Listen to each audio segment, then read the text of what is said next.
So you have to post one of those every week. Questions you might consider while you're doing them, but although these are pretty open-ended, are what are the authors saying? How does this piece relate to other pieces that we've read or seen?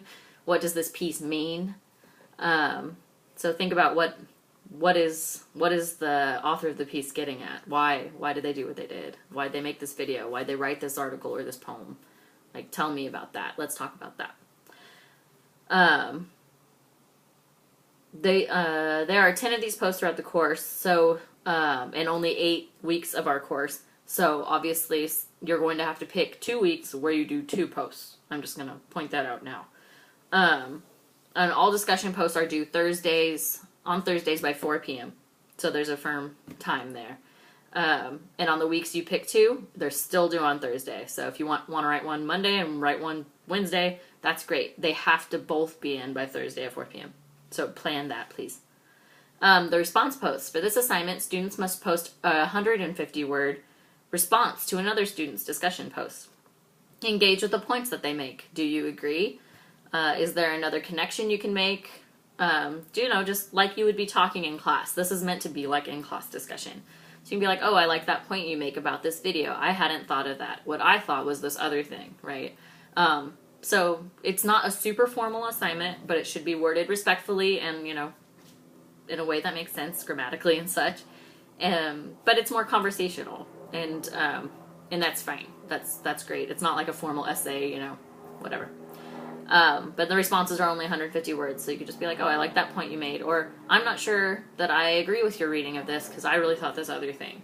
It's fine to digress from one another, but, keep the language polite. We're all learning.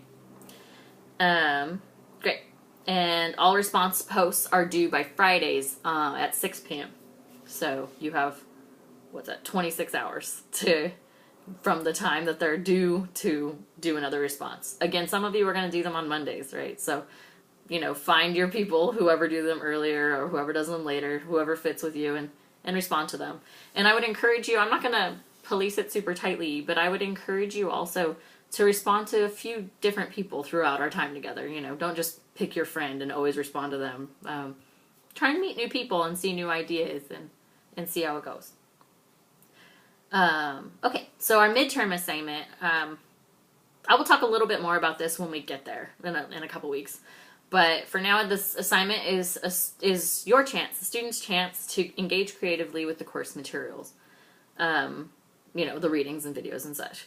If the students are so inclined, they may create a YouTube video. I'm obviously big on those, right?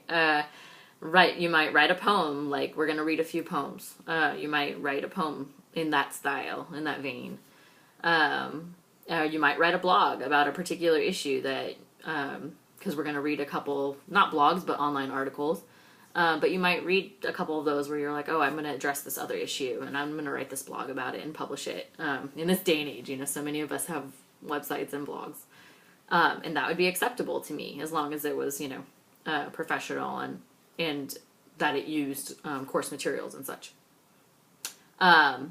You might do any number of other creative things. Just run it by me, and I'm probably going to okay it. I like creative stuff, right?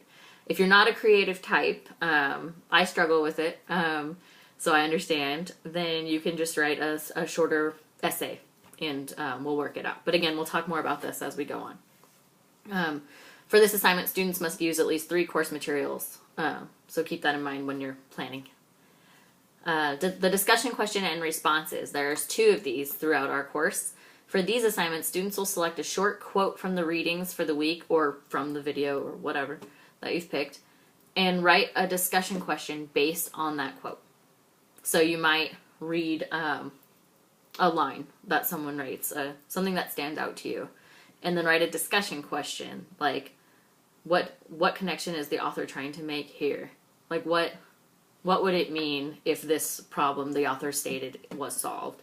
Or how does it look in the context of our other readings that this author brings up this point, right? Something that would generate conversation, not just like does the author think that it's right that women are body shamed, right? So the answer to that is no, right? So that's not a discussion question. And it's a little dull, so try and reach a little further than that. So there's 2 of those. So you write your own question based on a quote from the reading. So in the assignment, you'll put the quote and the page number so that I can look to make sure you didn't take it out of context, to make sure you're reading it correctly. And then you write a question based on that quote or what it made you think of, right? A question.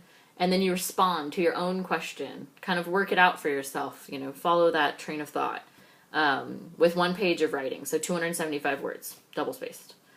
And those assignments are really nice. They really help you get going thinking about these big problems or big issues that the authors bring up.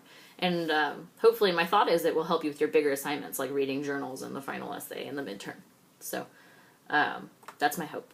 And you'll use the Dropbox to send me that assignment, and I'll give you feedback on it in a timely way. Then a reading journal. There's 1 reading journal due throughout during the course. For this assignment, students will need to write a reflection on the readings from the course thus far that we'd read. Obviously, you can't, not the ones we hadn't read yet in the syllabus. Students must respond to 2 to 3 authors. So this is a reading journal. So you can allude to the videos and stuff, but this one's really about the text. So yeah, 2 to 3 authors. You might think about these questions. What has surprised you? What did you already know? Are there any authors you have disagreed with? That's fine. Disagree with what you read. That's a skeptical mind is good to have, but you need to show me why you disagree or what other authors have said that maybe conflict with their point. You can't just say, I don't know, I don't like it. That's not an academic or intellectual conversation. So I'm pushing you to really make connections and be able to argue these points well. That's how I'll grade this assignment. Not just whether or not you agree with the authors. Because even if you do agree and you're like, oh, I love everything they said, that's not an intellectual engagement with the text. So I'd really like to see you bring out specific points and relate them to one another and show me that you're engaged with this work. The work's really important for a number of reasons. So I'd like to see you really get in with it. Get in the nitty gritty. Great. So this journal should be 1 to 2 pages double space. So somewhere between 300 and 550 words, somewhere in that ballpark. They should be double spaced and 12-point Times New Roman font. Right. Our final essay, I'm going to hand the prompt out later in the term as I see where our discussions are going and how I'm inspired by your all work and maybe where your interests are lying. So I might have a couple prompts to help you. And then you may be able to choose another prompt if you're not interested in the ones I've written also. I'm pretty flexible that week.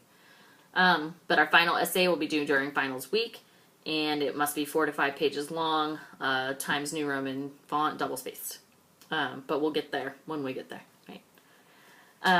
Okay, other than that, I have the schedule for the first 4 weeks, the readings that are on there. They're all in D2L underneath course content under the weeks, so you should be able to find them. Also, I don't have the videos listed on the syllabus, but they're obviously all under the weeks, so you should be able to see those easily. Yeah, so a heads up, our first discussion post is due Wednesday the 25th by 4 p.m. And our Thursday the 25th at 4 p.m. And our first response post is due Friday the 26th at 6 p.m. So we're starting right away, week 1, our first discussion posts.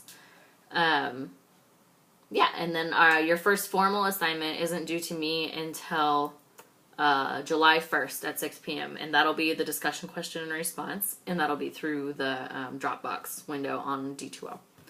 But again, it's our first online class. It may be a lot of your first online class, I'm not sure. But we'll figure it out as we go. And if we need to alter any of this, then because online goes crazy or whatever, or D2L is not working right, as sometimes happens, we'll figure it out. So no need to panic. Cooler heads prevail, and we'll work it out. But for now, it's looking like it's pretty good. Okay, I think that's it for me. So if you need